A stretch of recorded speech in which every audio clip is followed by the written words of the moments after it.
Assalamualaikum warahmatullahi wabarakatuh.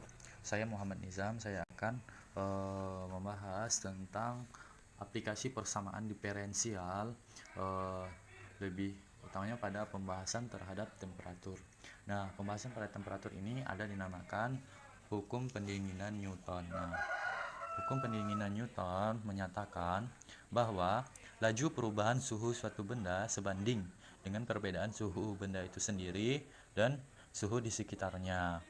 Nah, hukum Newton ini membuat pernyataan tentang tingkat perubahan suhu yang terjadi secara seketika atau sesaat. Nah, perubahan suhu suatu benda atau bahan yang mengalami proses pendinginan sebanding dengan perbedaan antara suhu benda dan suhu di sekitarnya. Nah, di sini kita dapat menuliskan T itu sebagai simbol suhu benda, kemudian TA sebagai suhu di sekitar benda atau suhu lingkungannya. Nah, dari sini kita bisa mengartikan dari pernyataan hukum 1 Newton, yaitu perubahan suhu suatu benda per satuan waktu itu sebanding dengan perbedaan antara suhu benda dan suhu sekitarnya.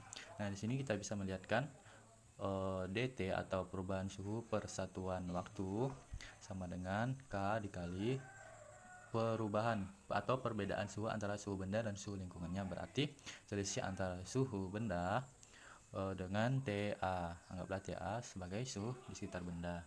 Nah, di sini nilai K ialah sebuah konstanta tingkat perbandingan. Nilai K di sini otomatis harus lebih besar dari 0. Nah, di sini dapat kita tuliskan dengan menulis persamaan diferensialnya. Kita tulis perubahan suhu per satuan waktu sama dengan konstanta dikali selisih atau perbedaan suhu antara suhu benda dan suhu lingkungannya. Nah, di sini kita akan memisahkan variabel atau pemindahan ruas-ruasnya dengan mengalihkan silang. Di sini dt dibanding dengan t dikurang ta sama dengan k dt.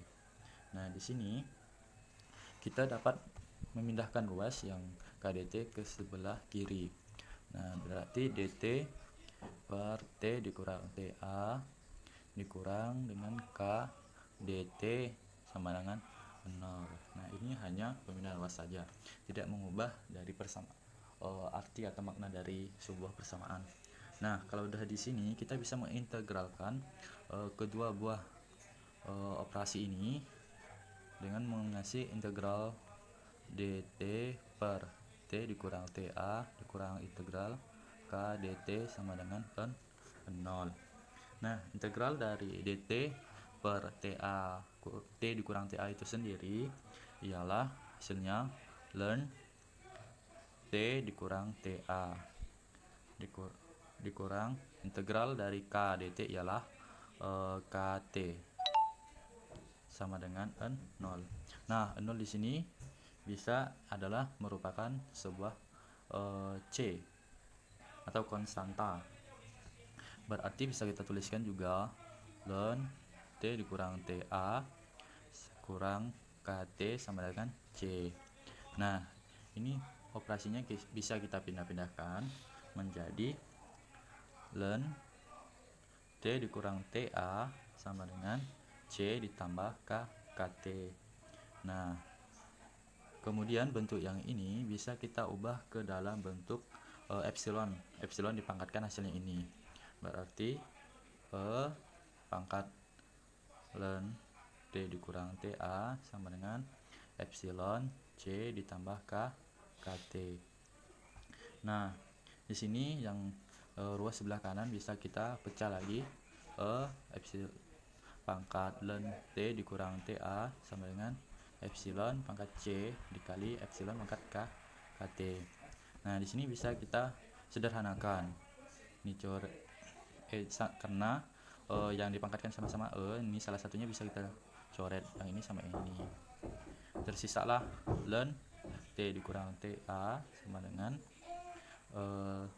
C dikali E pangkat KT. Nah, ini maaf, bukan ln, sisa T. Berarti T dikurang TA sama dengan konstanta dikali epsilon kali K kali T. Nah, ini bisa kita pindahkan ruas menjadi T pada waktu tertentu bisa dicari juga dengan menggunakan TA, suhu di sekitar benda, ditambah dengan konstanta dikalikan dengan E dikalikan E pangkat KT. Nah, inilah jawabannya. Nilai E dan K ini, nilai E dan K dapat kita cari pada saat mengganti T itu pada waktu tertentu. Nah, nilai E dan K bisa dicari saat T tertentu atau T-nya tidak sama dengan 0. Kemudian nilai C dapat dicari ditentukan pada saat T sama dengan 0 atau pada saat awalnya. Nah, di sini dengan demikian dapat kita simpulkan persamaan diferensial pada pembahasan hukum pendinginan Newton ini dapat dituliskan dengan T sama dengan TA tambah C dikali E pangkat KT. T di sini ada suhu benda pada saat tertentu, kemudian TA ialah suhu di sekitar benda, C ialah konstanta, kemudian E ialah konstanta tingkat perbandingan, kemudian T ialah waktu. Nah, demikian. Assalamualaikum warahmatullahi wabarakatuh.